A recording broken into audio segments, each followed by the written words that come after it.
এতগুলো কাজ থাকতে আমি কি কাজ করছি সেগুলোই আজকে বলবো। আজকে অনেক কিছু বলার আছে, একটু ধৈর্য ধরে শুনবেন, আপনাদের অবশ্যই ভালো লাগবে। সকাল সকাল রোজ আমাকে অনেকগুলো তাল নিয়ে এসে বলল, মামা আজকে না আমি অনেকগুলো তাল নিয়ে এসেছি, তালগুলো খুব সুস্বাদু হবে। কেন কেন কেন জানো?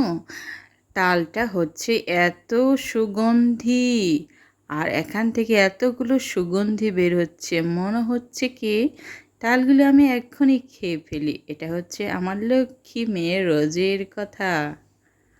জানি বলেছিল যে পাশের ঘরে পোলাও আর সুন্দর করে মুরগির মাংস কষা কষা রান্না করেছে, আর পাশের বাড়িতে ছিল না কোনো তরকারি বা সবজি, আর সে কী করলো, পাশের বাড়ির সুগন্ধি ঘ্রাণের গন্ধে সেটা সাদা ভাত খেয়ে ফেলেছিল। আমাদের একই অবস্থা। পাকা তালে অবশ্যই সুগন্ধি বের হয়, সেটা সবারই জানা। আমার তো পাকা তাল খুবই ভালো লাগে, আর এটার ঘষে ঘষে অনেকগুলো রস করে ফেলেছি।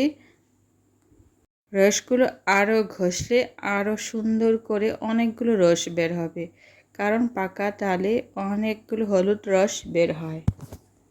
আমাদের জীবনটাও যদি এই পাকা তালের রসের মতো এত সুগন্ধিতে ভরা থাকতো, কতই না সুন্দর হতো না, তাই না?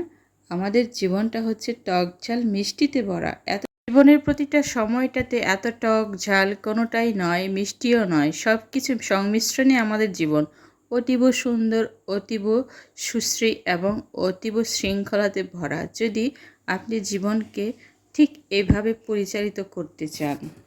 আর এই তালের রসগুলো বের করতে অনেক সময় বের করতে হয়, অনেক পরিশ্রম করতে হয়। পরিশ্রম তো করতে হয় যদি আপনি সুস্বাদু খাবার খেতে চান। সুস্বাদু খাবার তখনই হবে যখন আপনি পরিশ্রম করে সেটা তৈরি করবেন, আর এমন তেমন করে তৈরি করবেন, সেটা দেখবেন খেতে অবশ্যই সুস্বাদু হবে না। রসগুলো বের করতে অনেক সময় লেগে যায়, হাতে ব্যথা চলে আসে। এমন ব্যথাতে কি আর করা, বাচ্চারা খেতে চাইছে তো কষ্ট করে একটু বানাই। বাচ্চার আবদার তো অবশ্যই মেনে নিতে হয়, তাই না? কারণ সে অনেক পরিশ্রম করে আমাকে নিয়ে এসে বলল, মামা আমার জন্য সুন্দর করে একটি তালের বড়া তৈরি করে দাও তো। আর যখন আমি তৈরি করতে যাই, শুধু একটি কি তৈরি করা যায়, অনেকগুলো তৈরি করে নেব, যাতে আমরা পরিবারের সবাই খেতে পারি, আর ওর বন্ধুদের সাথে ওই তালের বড়া শেয়ার করতে পারে। এদিকে ওই বাইরে খেলতে চলে গেছে ছোট বাবুকে নিয়ে, আমি আমার কাজগুলো করে নিচ্ছি। কারণ ওরা আসলে আমি আর এই কাজটা করতে পারবো না, কারণ অনেকগুলো কাজ একসাথে জমা হয়ে পড়ে আছে। তাড়াহুড়ো করে সব কাজগুলো আমাকে শেষ করতে হবে এক নিঃশ্বাসে। তারপর আবার সময় উপযোগী করে বিকেলবেলা ওদের জন্য খাবার রেডি করতে হবে। সব কিছু ঝটপট না করলে কি হয়, ঝটপট যতই করব ততই আমার কাজটা এগোবো, আবার খুব তাড়াতাড়ি করলে কাজে তো ভুল হবেই, তাই না? হে হে, অনেক কিছু বলে ফেলেছি, কিছু মনে করবেন না যেন, কারণ এত পরিশ্রম করে বানাচ্ছি। পরিশ্রম করে বানানোর ফল তো অবশ্যই সুমিশ্র সুমিষ্টি হবেই।